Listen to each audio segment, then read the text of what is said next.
Hi guys. A couple of days ago, last week, we learned quite a good deal about Joseph Stalin, leader of the new Soviet Union. The last day you took notes, you picked up with Benito Mussolini from Italy and talked about fascism and black shirts, and we learned about the end of his life. Today we're going to talk about Adolf Hitler. You guys know quite a bit about Adolf Hitler because you've already done a Khan Academy kind of chronology, and as a result of your CBA, you've done a bit of research as well. And away we go. Please take careful notes, because I'll expect you to be caught up when I get back.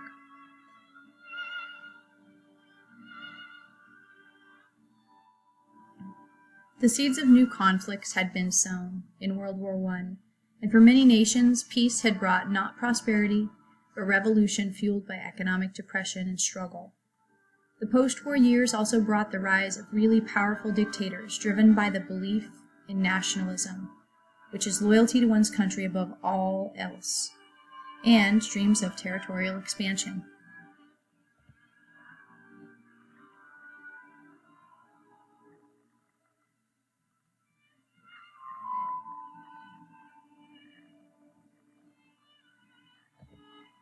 The Nazis take over Germany. In Germany, like in Italy and the Soviet Union, nationalism gripped the nation. Adolf Hitler had followed a path to power which was similar to Mussolini's. At the end of World War I, Hitler had been a jobless soldier drifting around Germany. In fact, if you remember, according to your Khan Academy stuff, at the end of World War I, he'd actually been sent to be a spy at the DAP, which was the acronym then for the Nazi Party. And he came to actually appreciate their kind of ultra-nationalism, even though he was initially sent to spy on them. So in 1919, he joined that struggling group called the National Socialist German Workers' Party, better known as the Nazi Party. Despite its name, the party really had no ties to socialism. Hitler proved to be such a powerful public speaker and an organizer that he quickly became the party's leader, calling himself the Führer, or the leader. He promised to bring Germany out of chaos.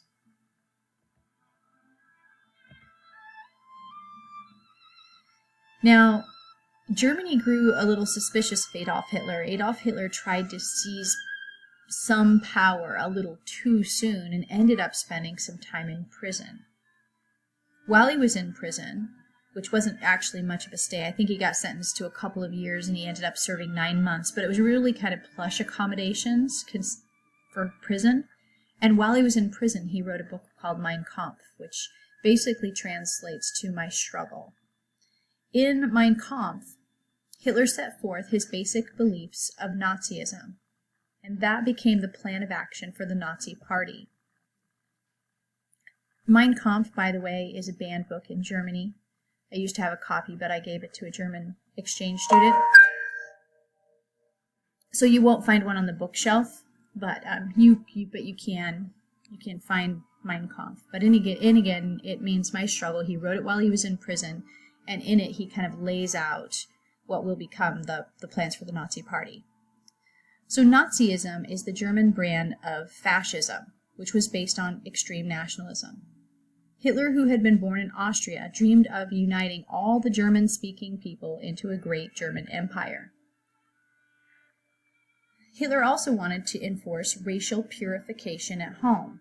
In his view, Germans, especially blue-eyed, blonde-haired Aryans, formed what he thought was a master race that was destined to rule the world. Inferior races such as Jews, Slavs, all non-whites were deemed fit only to serve the Aryans, and actually the group of inferior peoples was really quite extensive.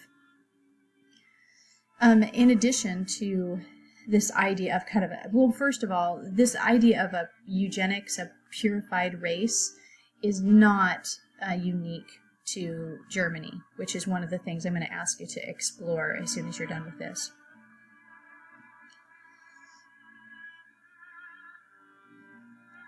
Another element of Nazism was national expansionism.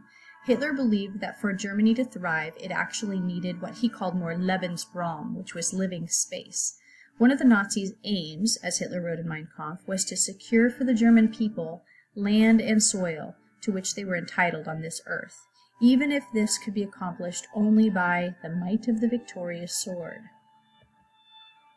So he really wanted, first of all, to create this master race, but then secondly, Lebensraum was to gain the living space for that master race. The Great Depression helped the Nazis come to power. Because of war debts and dependence on American loans and investments, Germany's economy was hit really hard. By 1932, there were some 6 million Germans that were unemployed. Many men who were out of work joined Hitler's private army, the stormtroopers, or the brown shirts. The German people were really desperate, and they turned to Hitler as their last hope. By mid-1933, Hitler had been appointed chancellor or prime minister of that political party. I got to back up just a little bit. By mid-1932, the Nazis had become one of the strongest political parties in Germany, but I do have to say that in Germany at the time, there were a lot of political parties. It's not like here in the United States where there are 2 major political parties. They probably had 15 minor political parties. So in January of 1933, Hitler was appointed chancellor, but it was only because he was the head of the most popular minor political party, but at no point did he have like the majority of the Germans behind him, at least initially when he's gaining power here. Once in power, Hitler quickly dismantled Germany's democratic Weimar Republic. In its place, he established what he called the Third Reich, or the Third German Empire. According to Hitler, the Third Reich would be a 1,000-year Reich. It was going to last for 1,000 years.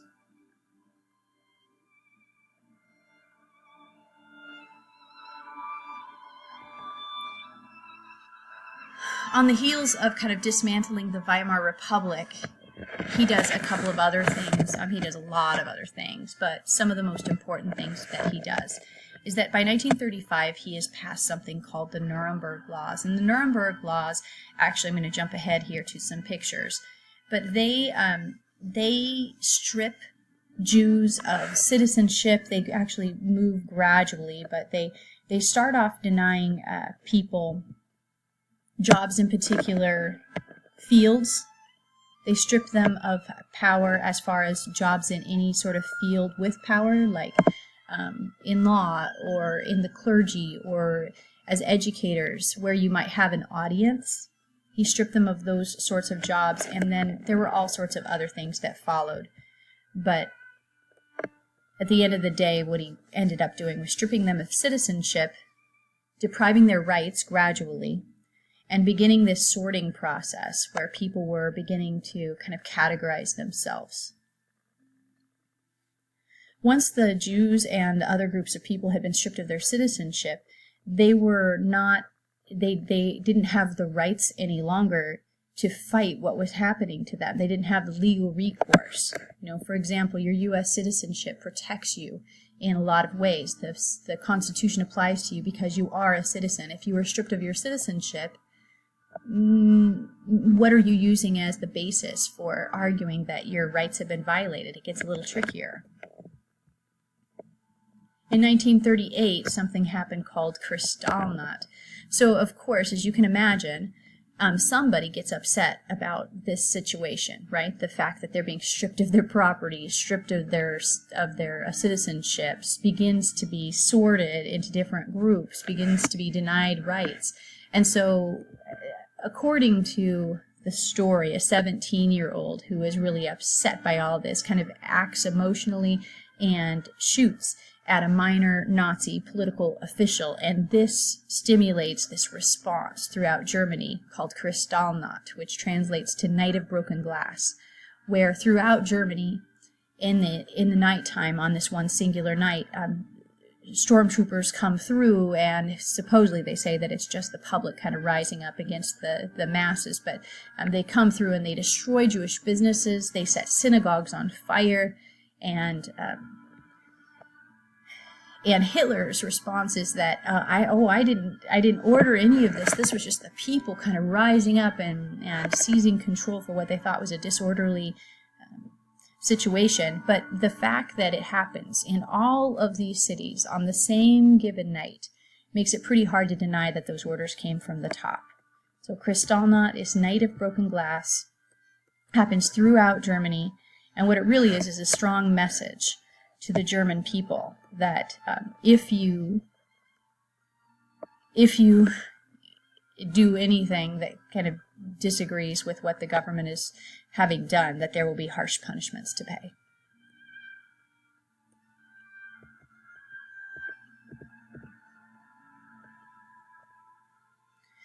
Okay, Charles, there are the eyes up there. I know you've been asking. Sorry to every other class period, but Charles in particular has been asking about these eyeballs. So the eyes that I showed you 2 days ago and I said that we'd get back to is just part of this eugenics program where people were sorting based upon noses and shapes of eyes and things like that, and discriminating against people based upon their physical characteristics, because there was a physical characteristic that was deemed kind of superior to others. And so this is part of those posters that we're teaching about that sorting process. You're going to learn more about eugenics and Lebensborn program next. Thank you.